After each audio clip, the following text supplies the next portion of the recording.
நமச்சிவாய சிவாய நம. அனைத்து தமிழ் உள்ளங்களுக்கும் கனிவான வணக்கங்கள். நாம் இந்த பதிவில் பெயர்ச்சி அடைந்த சனி பகவானால் ஏற்பட போகும் தாக்கத்தை குறைக்க ராசிக்காரர்கள் செய்ய வேண்டிய பரிகாரங்கள் மற்றும் எந்த கோவிலில் உள்ள தெய்வத்தை வழிபட வேண்டும் என்பதனை பற்றி விரிவாக காண்போம். உங்கள் வாழ்வில் வளமும் நலமும் செல்வ செழிப்பும் பெற்று வாழ்வில் உயரிய நிலையை அடைய எல்லாம் வல்ல இறைவனை வேண்டி விரும்பி கேட்டுக்கொள்கிறேன். நீதி பகவானாக பார்க்கப்படும் சனி பகவானின் ஆதிக்கம்தான் நம் வாழ்க்கையின் சகலத்துக்கும் காரணம். ஒருவர் தன் கடமை நேர்மையில் இருந்து தவறும் போது அதற்கான தண்டனையை சனி பகவான் கடுமையாக கொடுப்பார். அதனால்தான் சனி பெயர்ச்சி என்றாலே நாம் பயப்படுகிறோம். என்ன ஆகுமோ எப்படி இருக்குமோ என்று நடுங்குவோம். ஜோதிடத்தில் நம்பிக்கை இல்லாதவர்களின் நெஞ்சங்களிலும் பயத்தை கொடுப்பவர் சனி பகவான். பொதுவாக சனி பகவான் 2.5 ஆண்டுகள் ஒரு ராசியில் சஞ்சரிப்பார். அந்த வகையில் 12 ராசிகளையும் கடப்பதற்காக 30 ஆண்டுகளை எடுத்துக்கொள்கிறார். இவ்வாறு ஒவ்வொரு முறையும் சனி பகவான் பெயர்ச்சி அடையும் போது அனைத்து ராசிகளிலும் ஆக்கப்பூர்வமாக இருப்பதில்லை. அப்படியாக சனி பகவான் மகரம் ராசியில் இருந்து கும்ப ராசிக்கு இடப்பெயர்ச்சி அடைகிறார். அதன்படி மேசம் லாபச்சனி, ரிஷபம் தொழில் சனி, மிதுனம் பாக்கிய சனி, துலாம் புண்ணிய சனி, தனுசு தைரிய சனி என வருவதால் இந்த ராசிக்காரர்கள் கொஞ்சம் நிம்மதி பெருமூச்சு விடலாம். அவ்வப்போது சனி பகவானை வழிபாடு செய்து வாருங்கள். வாழ்க்கையில் நல்லது நடப்பதற்கும் நன்றியை சொல்லிவிட்டு வாருங்கள். அதுவே கடகம் ராசிக்காரர்களுக்கு அஷ்டம சனியும், சிம்ம ராசிக்காரர்களுக்கு கண்டச்சனியும், கும்பம் மகரம் மீனம் உள்ளிட்ட ராசிக்காரர்களுக்கு 7.5 சனியும் உள்ளது. தனுசு ராசிக்காரர்கள் 7.5 சனியில் இருந்து விடுபட்டு உள்ளீர்கள். விருச்சிகம் ராசிக்காரர்களுக்கு அர்த்தாஷ்டம சனியாக உள்ளது.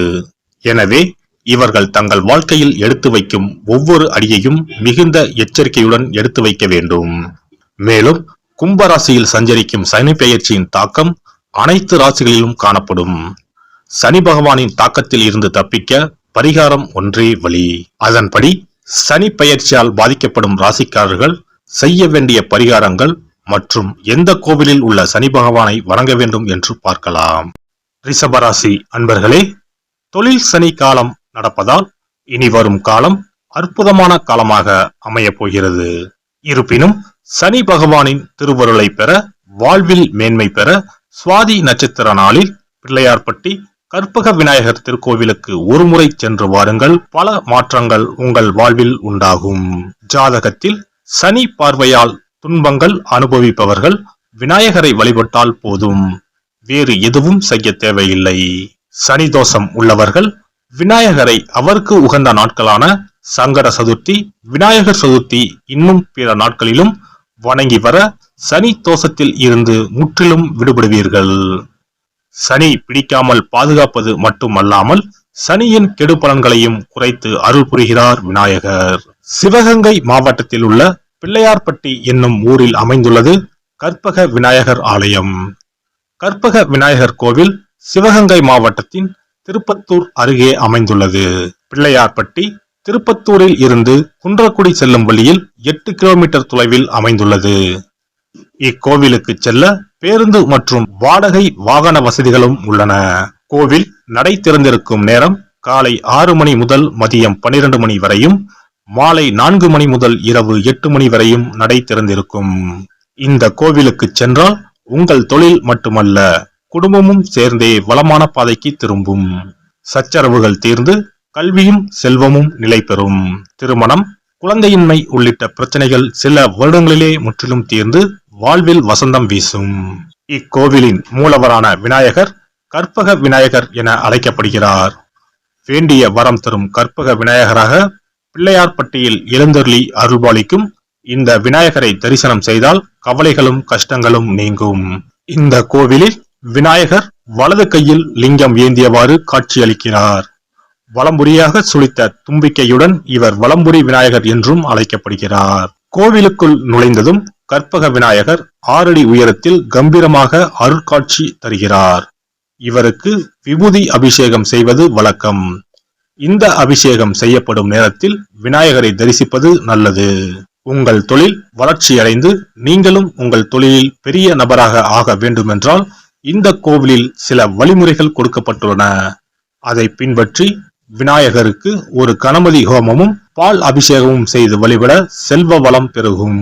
தங்கள் தொழிலில் வரும் இடையூறுகளை கடக்கவும், கல்வியில் முதலிடம் பெறவும், வேலைவாய்ப்பு தேர்வுகளில் வெல்லவும், சனி பகவானின் திருவருளை பெற்று வாழ்வில் மேன்மை பெறவும் சுவாதி நட்சத்திர நாளில் பிள்ளையார்பட்டி கற்பக விநாயகர் திருக்கோவிலுக்கு வந்து சிறப்பு வழிபாடு செய்து சகல செல்வமும் லட்சுமி கடாட்சமும் பெறுங்கள். சம்பாதிக்கிற காசு எங்க போகுதுன்னே தெரியாது. தீராத நோய், கடன் மேலே கடன், இது போன்ற ஏதேனும் அறிகுறிகளுடன் என்ன செய்வதென்றே தெரியாமல் உள்ளீர்களா? எத்தனையோ கோவில் வழிபாடு, நோய்க்கு மருத்துவர்னு எதுக்குமே பயன் இல்லையா? கவலையை விடுங்க. இந்த கோவிலுக்கு மட்டும் குடும்பத்துடன் ஒருமுறை சென்று வழிபட்டு வாருங்கள். அதன் பிறகு தடைப்பட்டு இருந்த உங்களது வளர்ச்சியும் ஆரோக்கியமும் பிடித்த தோஷங்களும் விலகி ஓடுறத ஒரு சில நாட்களில் உணருவீர்கள். இத்திருக்கோயிலுக்கு செல்ல முடியாதவர்கள் வீட்டிலேயே சில எளிய பரிகாரம் செய்யலாம். சனிக்கிழமை தோறும் எல் தீபம் ஏற்றி வழிபடலாம். காகத்துக்கு சாதம் இடுவதும் மாற்றுத்திறனாளிகளுக்கு இயன்ற உதவிகளை செய்வதும் சிறப்பு. சனிக்கிழமை தோறும் சனி பகவானுக்கு இரும்பு அகல் விளக்கில் நல்லெண்ணெயில் தீபம் ஏற்றி வழிபட பலவித பலன்களை பெறலாம். கருங்குவளை மலர்களால் சனி பகவானுக்கு அர்ச்சனை செய்து வர நன்மைகள் பலவற்றை பெறலாம். வன்னிமர இலைகளை மாலைகளாக தொடுத்து சிவபெருமானுக்கு சனிக்கிழமை தோறும் சாற்றி வணங்கி வழிபடவும். சனிக்கிழமை அசைவ உணவு கண்டிப்பாக சாப்பிடக்கூடாது. சனிக்கிழமை தோறும் நல்லெண்ணெய் குளியல் செய்தால் கெடுதல் குறையும். விநாயகர் வழிபாடு செய்வது மிக உத்தமம். அனுமன் வழிபாடு சனி பகவானின் தொல்லைகளை குறைக்கும். விசேஷ நாட்களில் மண் அகலில் நெய், நல்லெண்ணெய், இலுப்பை எண்ணெய் மூன்றும் சேர்த்து பஞ்சு திரியிட்டு தீபம் ஏற்ற வேண்டும். இவ்வாறு விளக்குகள் ஏற்றி வழிபட்டால் சகல நன்மைகளும் சூழும். சாமி சன்னதியில் இந்த தீபங்கள் இரண்டையும் ஏற்றி வழிபடுவது இன்னும் மிகச் சிறப்பு. எல்லாம் வல்ல இறையருளால் நீங்களும் உங்கள் அன்பு குடும்பமும் உடல் நலம், நீலாயுள், நிறை செல்வம், உயர் புகழ், மெய்ஞானம் ஓங்கி வாழ்க வளமுடன். இந்த வீடியோ உங்களுக்கு பிடிச்சிருந்தா லைக் பண்ணுங்க, ஷேர் பண்ணுங்க அண்ட் சப்ஸ்கிரைப் பண்ணுங்க. பக்கத்துல இருக்க பெல் ஐகானை கிளிக் பண்ணுங்க. நன்றி, வணக்கம், வாழ்க வளமுடன்.